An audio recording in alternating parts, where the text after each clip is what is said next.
وزیرانو شورا د کورنیو چارو وزارت ته لارښوونه کړې چې د پاسپورټونو او تذکیرو ویش لړۍ بیرته پیل کړي. د وزیرانو شورا دغه پریکړه نن دوشنبه د تلې میاشتې په 14مه کړې ده. د پاسپورټونو او تذکیرو د ویش لړۍ د زمري د میاشتې د 15 نیټې وروسته بنده شوې وه چې له کبله یې ډېر هیوادوالو په ځانګړي ډول سوداګر او محصلین له ستونزو سره مخامخ وو.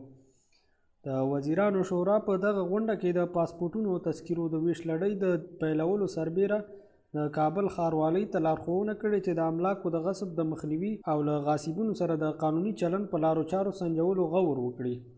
همداراز په مرکزو ولایتونو کې د دفاع، استخباراتو او کورنیو چارو وزارت ته لارښوونه شوې چې ګډ کمیسیونونه جوړ او امنیتي چارې لا ښې او پیاوړي. بل خوا حکومت نن مهمو څوکیو ته نوي مشران ګمارلي.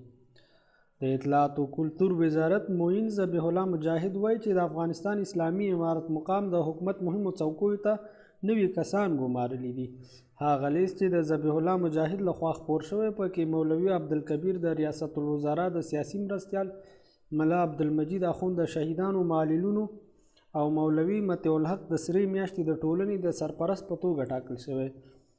همداراز د حکومت ځینې مهمو څوکیو لپاره ګمارنې د ملا عبدالرازق اخوند د شهیدانو معلولینو چارو وزارت مرستیال، مولوي سخاءالله د پوهنې وزارت مرستیال، مولوي شمس الدین پهلوان د کرنې، اوبو لګونې او مالدارۍ وزارت د مرستیال، ملا نورالدین ترابي د سرې میاشتې ټولنې د مرستیال او مولوي عبدالرشید د کابل ښاروالۍ د مرستیال په توګه ټاکل شوی.